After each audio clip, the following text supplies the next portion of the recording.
बंटी का परिवार अपने बेटे कबूतर को चिड़िया दिखाने ले जाता है। बेटा बंटी चिड़िया को देखता है और देखता ही रह जाता है। माँ, मैं शादी करूँगा तो इसी चिड़िया से करूँगा। मुझे ना कुछ पूछना है, ना ही कोई बात करनी है। बस फिर क्या था, धूमधाम से बंटी की शादी टुनटुनी से हो जाती है। लेकिन अगले दिन टुनटुनी की आवाज जब घर वाले सुनते हैं तो दंग रह जाते हैं, क्योंकि खुद ही सुन लीजिए। अले अले, इतनी जल्दी सुबह हो गई, मुझे तो नींद आ रही है। टुनटुनी, ये कैसे बोल रही हो तुम? ठीक तो हो ना? बिल्कुल बिल्कुल, मुझे ता हुआ है, मैं तो बिल्कुल ठीक हूँ। बंटी को समझते देर नहीं लगती है। जिस टुनटुनी की चू-चू आवाज वो सुनना चाहता था, वो तो तोतली निकली। अब क्या था, बंटी सर पकड़कर बैठ जाता है, तभी उसकी माँ वहाँ आ जाती है। अरे बंटी बेटा, बहू को क्या हुआ? तुम लोग परेशान से लग रहे हो, सब ठीक तो है ना? बंटी कुछ बोलता उससे पहले ही टुनटुनी बोल पड़ती है। अरे चाचू माँ, कोई बात नहीं है, ये तो बिला वजह ही परेशान हो रहे हैं। अरे ये तो तोतली है तोतली, मेरे तो भाग्य ही फूट गए। तुझे ही तो लड़की की सूरत देखनी थी, देख ली। अब जीवन भर करो मेला बाबू मेला सोना। अरे माँ, तुम भी मजाक कर रही हो। मैं अपने दोस्तों के सामने से कैसे लेकर जाऊँगा? बंटी को परेशान देखकर टुनटुनी हंसती है और कहती है, अले आपको परेशान होने की जरूरत नहीं है, मैं चुपला करूंगी आपके दोस्तों के सामने। मेरे पापा भी मेले को चुपलाने को बोलते थे।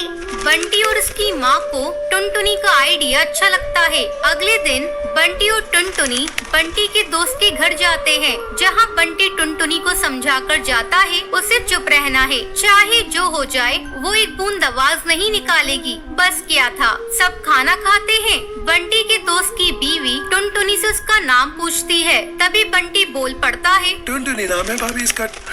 अब दोस्त के घर कोई भी टुनटुनी से सवाल करता, जवाब बंटी देता। टुनटुनी को बोलने का मौका ही नहीं देता। उसे डर था कहीं टुनटुनी उसके तोतलेपन की पोल न खोल दे। अरे भैया, क्या बात है?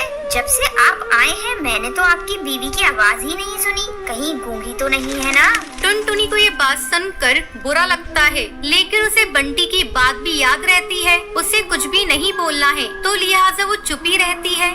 अरे नहीं भाभी, टुनटुनी नाम है मेरी बीवी का, टुनटुनी। और टुनटुनी भी भला गूंगी हो सकती है क्या?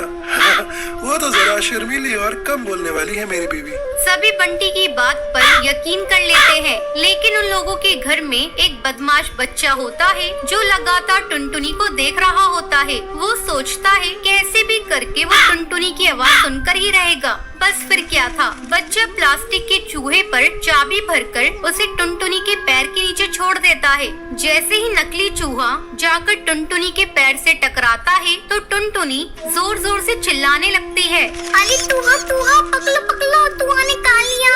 बच्चा टुनटुनी के मुंह से तोतली आवाज सुनकर जोर जोर से हंसने लगता है। बंटी का मुंह उतर जाता है, तो तभी भाभी बंटी को समझाती है, तुम्हारी टुनटुनी तोतली है क्या? हाँ भाभी भैया, मैंने तो बस इसकी सुंदरता देखी, इससे कोई सवाल जवाब करना भी जरूरी नहीं समझा। लेकिन शादी के बाद मुझे पता चला कि ये तो तोतली है। अरे कोई बात नहीं बंटी भैया, अब तोतलापन का इलाज है, आप ना इसे अच्छे डॉक्टर को दिखाइए, इसका इलाज संभव है। अच्छा भाभी, फिर तो मैं कल ही इसे डॉक्टर के पास लेकर जाऊंगा और फिर मेरी टुनटुनी सच में कोयल की तरह बोलेगी। बंटी कबूतर टुनटुनी को डॉक्टर के पास लेकर जाता है। कुछ ही महीनों बाद टुनटुनी बिल्कुल ठीक हो जाती है। बंटी जी, आपका बहुत बहुत शुक्रिया, आज आपकी वजह से मेरा तुतलानापन दूर हो गया और मैं अच्छे से बोल पा रही हूँ। अब वो तीनों एक साथ खुशी खुशी रहते हैं। एक जंगल